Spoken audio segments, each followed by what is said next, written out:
This is going to basically tell you everything you need to get started. So it's going to have the inputs, the power button, some of the basics, what kind of batteries they use, what different connections are. So definitely read through, see what's in there and see what you're going to be using.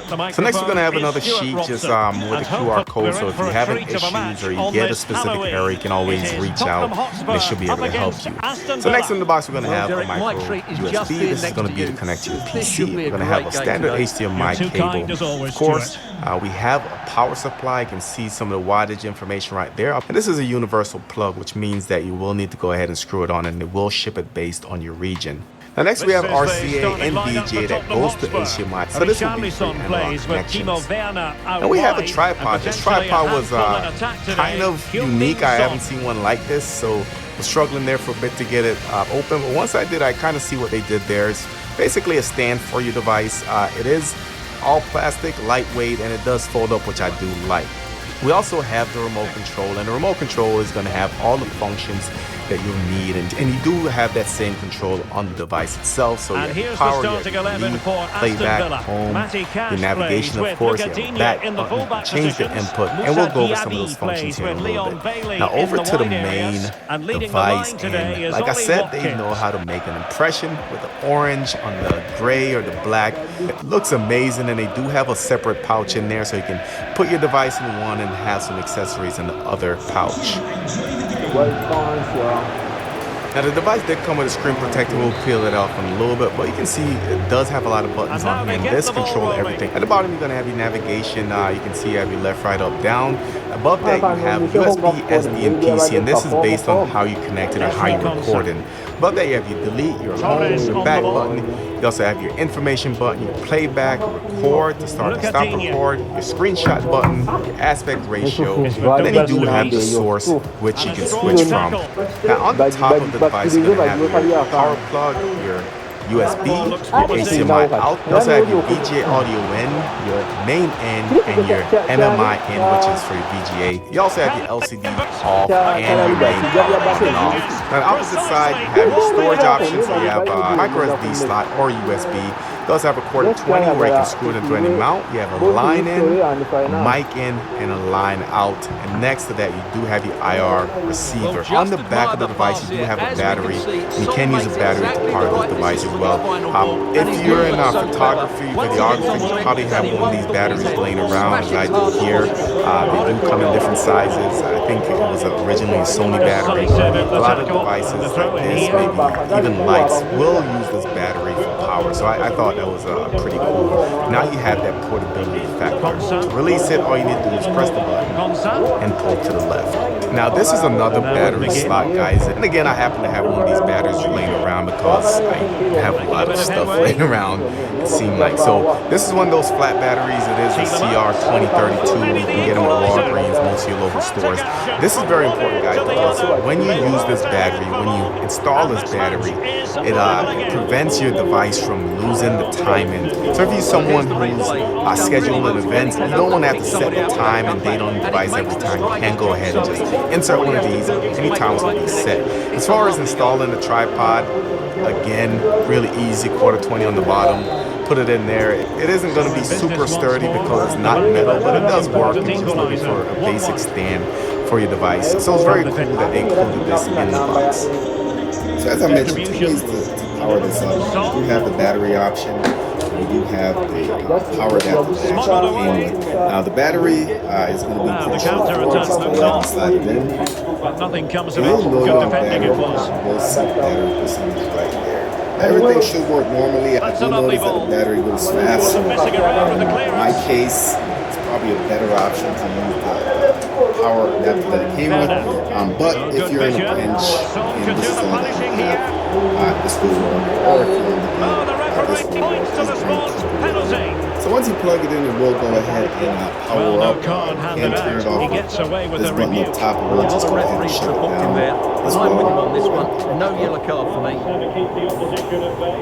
Alright, so nice animation, nice startup. You can see up there the buttons light up, and we'll go through tells you what input you're in this case it is HDMI, and you can go ahead and switch the inputs using the source. So next one, you can see it's going to VGA. So VGA is going to be the second HDMI connection, guys. And how that works, as I showed you in the intro, is that they sent you an adapter right here. This adapter on this end, you have the VGA. So if you have an older connection, this will work. You also have the RCA, so if you have those, you can go ahead and plug it up. Whichever one you use, it goes to the HDMI. And if you're using this cable, you're going to use this HDMI right here. This is MMI ANGE. So keep that in mind. For everything else that's digital, you will use the HDMI connector. The first thing you should probably do, and what I recommend doing, is as soon as you get it powered up, guys, decide which one of these storage options you're going to use. So you have two options, USB or SD card, if you're not connected to the PC. So go ahead and plug it in. And when you plug it in, guys, you see that this LED came on. Just letting you know that you do have a USB. It is detected, and that's going to be the source where your videos will be recorded. I'll probably use a lot of the remote functions just to make it easier, but you do have the same options. You can see you have the HDMI, you have RCA, you have the AV as well. So all you have to do is switch this guy right here. So switching. That's a good ball. Right. And you do have the option to do everything that you would on the unit. Like I said, you can take a screenshot even in the gameplay. Back button, you have the volume up and down. You also have the recording levels that you can adjust, and we'll get into that here. Right, so let's go into the menus first. To get into the menu, you press home. So in the settings, you can show the time. You have the resolution. Max resolution is going to be 1080p, but it does take a 4K input. So if you have a 4K unit, like a 4K Fire Stick or something, it will still take it, but when you record, it will be in 1080p. You have a bit rate, you loop recording, you can show record, so essentially it shows you in the top right that it is recording. I think that's a good feature to have on. You have watermark, which you can turn on. We have the system. Now, this is what I was talking about with the little round battery in the back. If you don't have that battery in, every time you do something power, you're going to lose the time, so definitely recommend getting it. So next is going to be your image settings. So you have your brightness control, saturation, your backlight.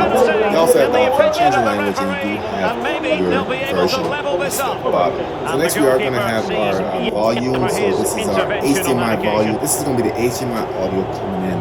Definitely recommend adjusting that or playing with it before you start recording, because it can be kind of muffled. You have your mic volume.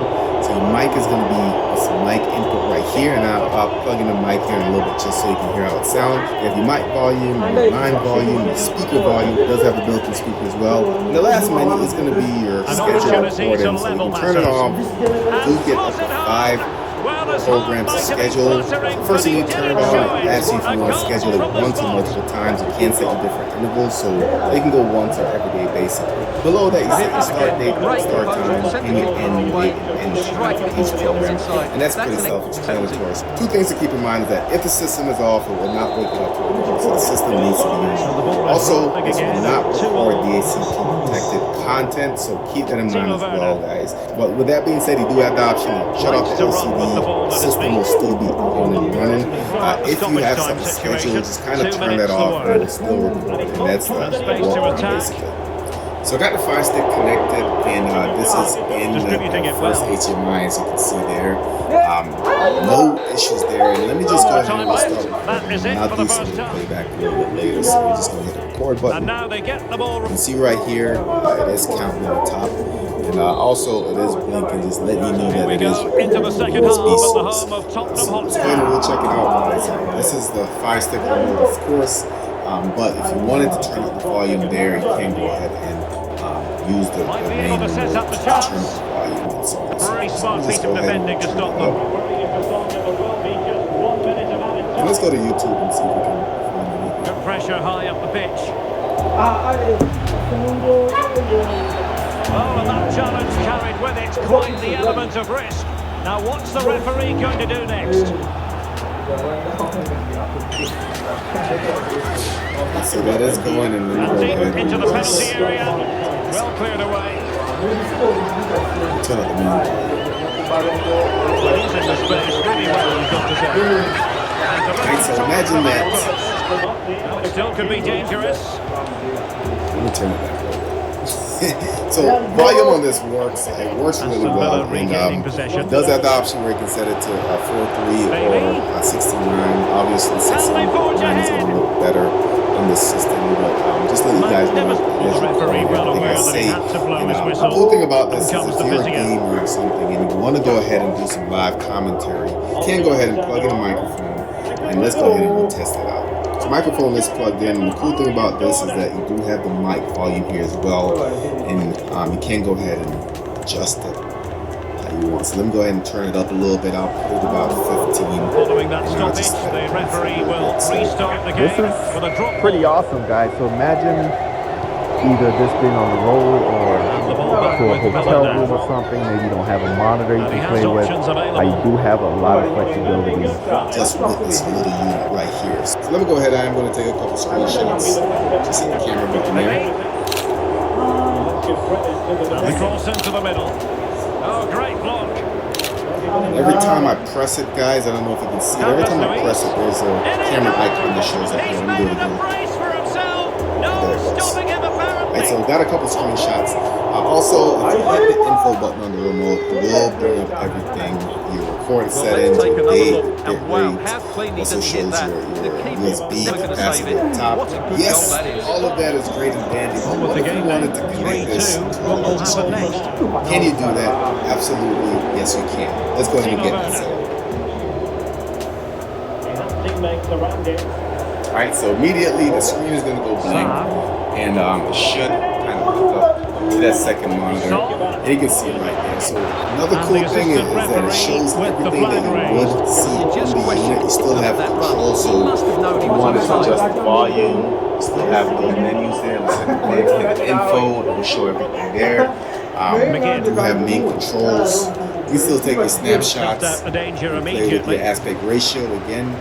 So everything is pretty laid out, and the last thing I really wanted to test just to see how well this actually works is just the latency. So let me go ahead and do a couple clips and see how long it takes to read.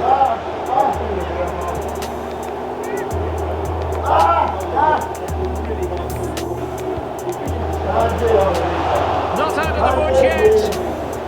So no latency, and that's a good sign, because imagine that if you're gaming on this guy and you have it hooked up to an external monitor, you're recording, you can absolutely game, make a live commentary, and you're still not going to experience any latency there. So like I said, this is a very flexible product. Right here, you can see that I got it hooked up to my camera, so if you're a photographer, videographer, YouTuber, you can use this as a monitor for your camera, guys. So the cool thing about this is that I was able to get a quarter 20 on the bottom, and I kind of hooked it up to my rig, and with this screen, now I have a bigger display to actually preview what I'm recording. So I do have the flexibility to flip it to the front or flip it to the rear, depending on what I'm trying to film. If I'm trying to do a selfie or a vlog style recording, I do have that option, or I can flip it around to view a bigger screen of what I'm recording. So definitely impressed with the use as well as the flexibility of the Clone Alliance 3 Pro.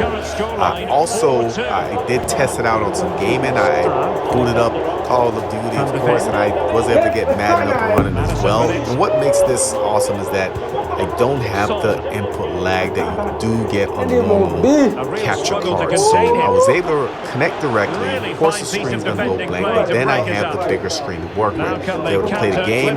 While playing the game, I did plug in my microphone, so I did have commentary going at the same time. And also, the recording came out pretty good, and you can see a sample right there.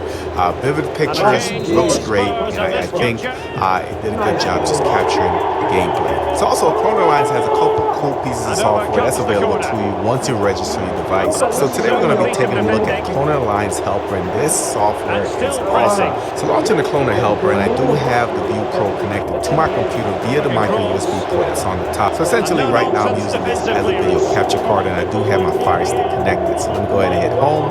So you notice up top you have a record and a live option. We'll get to the live option here in a little bit. But on the record, you can see I do have the video capture source, so I hit the drop down and it'll tell you what devices are connected. But for this, I am using the Clone Alliance, and I do get to select the audio that I want to record from. Below that, you can have your schedule. So if I hit the drop down here, you can see my schedule is set. But if you hit right here in schedule, you can go ahead and start adding your schedules. So we can set the record duration as well as the start time. So for instance, if I set it for 2 hours and start time's at 8 o'clock, it's going to end at 10. We also have the option to do once, every day, every week, or every month. Below that, we have the record button. So if I wanted to start recording. I just hit this. So it gives you a nice timer. You can go in and set your record time again. Automatically stop when the duration's over. So let me go ahead and stop that. Below that, we have our folder. This is where all of the recordings are going to go to. So if I hit this right here, you can see I have everything that's recorded. And right now, select all, but I can go through, select video, or select images. And I do have some sorting options